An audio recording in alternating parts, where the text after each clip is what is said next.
Alright everybody, it's your boy Numjaro, back at it again with another video after a quiet while since we last made a video like this. And today's video will be talking about a game that has been cancelled for quite a while, but somehow has come back to real life and now revived in a certain and yet controversial way. Tony Hawk's Pro Skater 3 plus 4. I was going to do a little video in reaction when the trailer first came out, but because of bronchitis and too much salsa, I had to delay it for a bit to recover from bronchitis for a bit. But now I've recovered, and so far, ever since then, we had a lot more news, which not only is causing people to be divided, but it's also causing people to ask questions about it as well. If not a few questions to be exact with you. Now, before I really get to talk about the controversies themselves, I kind of want to make my first impressions on how I felt about the trailer when it came out and after a few rewatching ever since the trailer came out. When it came out, I actually was like smiling from the beginning to the end. Not only because that we had a new Tony Hawk game, but it's also been taking 4 to 5 years since we had a new game. And being able to see it as 1+4's engine, if not a bit more improved, it pretty much was good to know that we're going to get a new game in the summertime.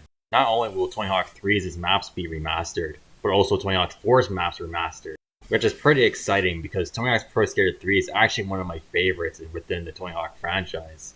If I were to have to make a Mount Rushmore, it would be Pro Skater 3, Pro Skater 2X, Underground 2, and American Wasteland. And just to let you guys know, that's just an honest opinion though, and not really truth or a fact. But either way, it's good to know that those two games are going to get reworked levels within 1+2's source coding. However, that being said, there is some stuff that's causing people to ask questions, let alone having people not wanting to get the remasters. And this is going to the fact that Pro Skater 4 will be using the 2-minute format, same thing with the original 3 games. Meaning that career mode will not return there, since Activision themselves had to clarify that, yeah, this is 2-minute format and we don't have really a career mode plan for these games, unfortunately. Which, if you ask me, is a massive deal breaker for those who are a massive fan to Pro Skater 4. Not only that, but people who are a fan of the career mode format in general, not only from Pro Skater 4, but also Underground 1, 2, American Wasteland, just pretty much career mode in general, right? And as someone who's still going to check the game out day one, I think the criticisms about career mode not being in this game is completely fair. And the people that are kind of asking these questions as to why it's not there and wondering why it would not be there have every right to complain, in my honest opinion. Because if you really look at it this way, even though the 2-minute format is fun as it is, there is going to be a time where a new generation of Tony Hawk fans who want to try something that's significant as career mode for future games, but for this game they can't really do that anymore. Which, if you look for it this way, kind of sucks that way.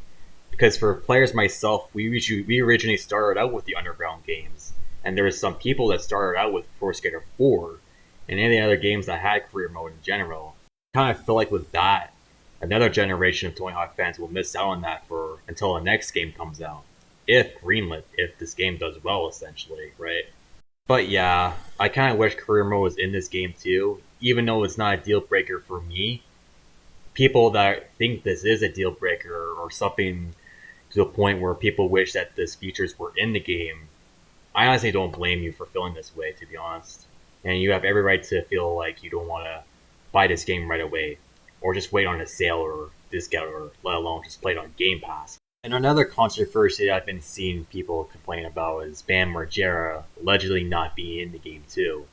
Now, I've seen some IG reels or IG streams where he kind of admits that he's not in it because he's never been approached to it and stuff like that. And I've seen people say that they're not interested in getting the game because of that as well.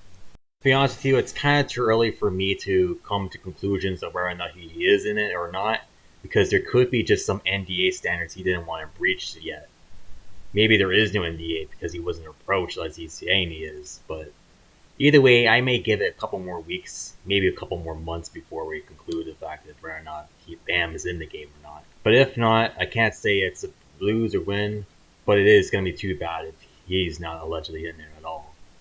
I guess those two controversies aside, I hope that Tony Hawk's Pro Skater 3 plus 4 offers some good stuff that can make up for that too.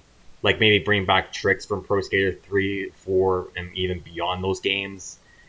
And I noticed that they also have like new levels that are going to be added in as well. So maybe the new levels that they're going to be adding in will pretty much give out the new freeze that the Tony Hawk fans are looking for, and it will make 3+4 feel longer in terms of replayability. Because I know in the replayability in 1+4, even though it was good for starters, you can definitely tell there wasn't that much to do because there wasn't that much guest skaters or the customization not being entirely perfect. But they have been saying that they're going to be making new stuff and new tricks, customizations, new levels, new music, which making of this video actually got revealed in the first wave. Even though it had some grammar issues in the first post, they later replaced it with like one that actually fixed the grammars and all that. Pretty funny detail I noticed there too, but hey, it happens. Other than that though, I'm still going to be keeping a close eye out on it on early access because I did get myself the deluxe version of the game, so I will be checking out the early access when I can. And if the demo comes out before the launch date, I'll definitely be doing a stream on that too, with my first impressions on the gameplay structure and how Foundry levels look like. And I'm pretty excited for that too. I'd say July 8th or July 12th, depending on which version you're getting. It will be a pretty fascinating day for Tony Hawk fans, whether they're going to get it or not. Say I know I am. And I'm not going to force everyone else to do the same either, though. What you can do instead is to like, follow, dislike, or even subscribe, for the matter, to this channel for more Tony Hawk related content, as well as all the other content I make and all the other games I like to be obsessed with. And I guess that's pretty much it for now. I could make more videos for Pre+4 if more news surfaced around with it. Definitely try to keep up with to date as I can. That depends on how my schedule is going to be though first. But other than that though, like, comment, subscribe, and I hope to see you guys soon. And before I end this video off though, there's one more thing I kind of hope 3+4 has. Please bring in land trick slides 3+4 into the game. Only because 3 Fraud made him so much good and so much fun to play around with. I kind of hope that feature comes back for this one. Even though I can't really expect too much of it, if you can, that'll be awesome. Thanks.